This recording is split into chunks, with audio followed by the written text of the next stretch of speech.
So I just finished this great book called Legacy by James Kerr, and it's about the All Blacks, the New Zealand rugby team that's one of the best sports franchises in history.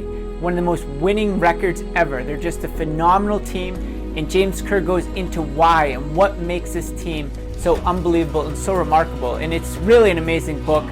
Talks all about leadership, 9 principles of leadership, talks about what the All Blacks can teach us about the business of life, and that's the subtitle there. So the reason I like it and the reason I'm featuring it, because it goes into the mental side of the game. It really elaborates on this. It understands how not only can physical skills be developed through time and effort and repetition and through resistance, but so can our mental strength too. So it talks about that. The All Blacks and their performance psychology staff really emphasize this fact. We're training our muscles, our physical side, but we're also training our brains too. One of the things that they do is they call staying cool, keeping a cool head.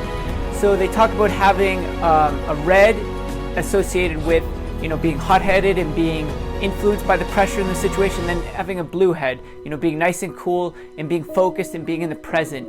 And they have different triggers that they focus on and different mantras that they use to help them play present. So they really elaborate on this. They say, once these triggers go off, once you're playing in the red, once the anxiety gets to a certain level, do these mantras, bring yourself back to the present, stay focused. Yeah, so they talk a lot about focus and about playing present. And if we can focus our attention, that's going to impact our emotions. When our emotions are impacted and we can control those, and we can also impact our behavior, which ultimately translates into our performance, and that's what we're going for. So focus the attention translates to emotion, behavior, ultimately to performance. So starting with playing present, being focused, being cool-headed, and really mentally fit and mentally strong. They talk a lot about this. Another thing that I really like that they bring up here is about embracing expectations. Their expectations are extremely high. This is a small country, and they've been at the top of the rugby pyramid for decades.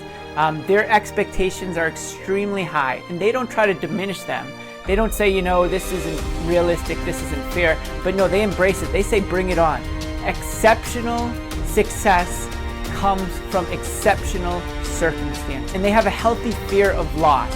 A lot of times we talk about, focus on the gain, and that's mentally where we want to be focused on. But that fear of loss and that healthy fear of loss and that loss aversion can serve as a strong motivator. It can actually help us to work harder to avoid that loss. While the focus is on the gain mentally, that fear of loss is a great motivator. So we put in the time and we prepare to win. A lot of great athletes, they have the will to win. But not all athletes have the will to prepare, and that's what they talk about in this book. Not just willing to win, but willing to do the little things day in and day out, and to prepare, to put in the work, and let the results take care of themselves. My biggest takeaway from this book, and what I thought was absolutely phenomenal, one of the greatest attributes to the success of the All Blacks is the culture and the team chemistry and the unity that they exude from just being on the team. They know it's not about them. They talk a lot about character, about humility being a huge cornerstone of their success.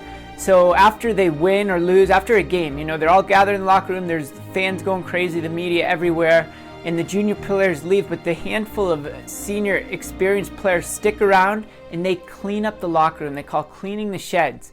And this is just a reminder. This is an example. This is a tradition, but it's also with perspective too. Never be too big to do the little things well. And this is a great example that these senior players pass on to their junior players. Just, it's not about them. Humility is what's going to breed success. Character ultimately is going to lead your team forward. And that's one of the great things that's helped the All Blacks. Another really neat thing that the All Blacks do before the games is called the haka, and it's a ritual, it's a tradition, it's a pre-game dance, and it's not just to intimidate the other team, but more importantly, it's to infuse their team with more purpose, with ritual and with tradition, and to help the players understand, we're not just playing for ourselves, but we're playing for our country, and we're playing for our ancestors. And one of the things it says is it brings forth the spirits of the ancestors. And so when they step on the field, they know it's not just them, it's their whole country behind them. It's those who played before them, those who are going to play in front of them, and they know it's not just about them, and they're playing with extreme purpose and more incentive and more motivation because of that, and that's extremely powerful for them. Finally, the All Blacks say, better people make better All Blacks. And that's why they emphasize character, humility, leadership, servant leadership, leading by example. They say we want to leave this jersey, we want to leave it in better shape than we found it for the next generation, for the next player who takes that jersey. Better people make better All Blacks. Let's leave this jersey in a better place that I found it. And lastly, champions do extra. This is an amazing point that I took from the book. These are the best rugby players in the world, and they're working harder than anybody else. Champions do extra. Awesome mindset, amazing group, awesome team that we can learn so much from. I encourage you to read the book Legacy by James Kerr.